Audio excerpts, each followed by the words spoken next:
السلام عليكم يا جماعة الخير، كيفكم؟ إن شاء الله تكونوا بخير. اليوم معنا وصفة خفيفة ولذيذة. قبل ما نبدأ هذا الفيديو لا تنسون مثل العادة لايك وشير وسبسكرايب وكتبوا لنا تعليق كومنت. يلا تابعوا معانا. الأولى نجيب هذه الملة، نجيب الملة الثانية عشان ما يضيع علينا البيض. نجيب البيض نكسره.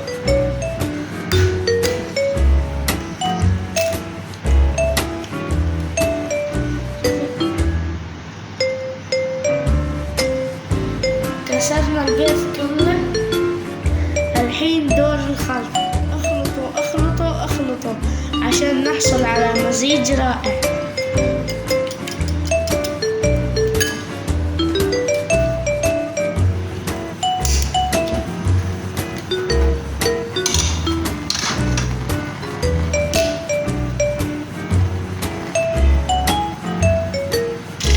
بعد ما دخلنا الزيت بندخل البصل.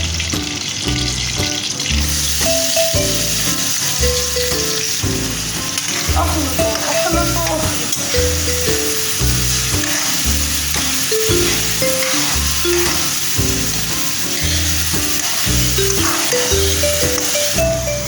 خلينا لما يتحمروا يلا يا جماعة خلونا ندخل الطماطم.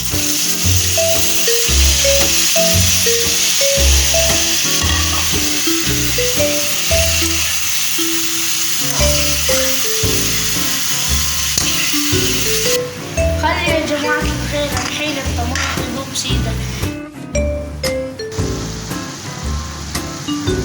دخلنا شوية من الفلفل الأحمر، شوية من الملح راح نضيف على الوصفة. يلا الحين نخلط اخلطوا حبيت اشارككم هذه الوصفة لأن هذه الوصفة المفضلة عندي وأتمنى تنال إعجابكم. صار معانا الطماطم جاهز، الحين راح ندخل البيض.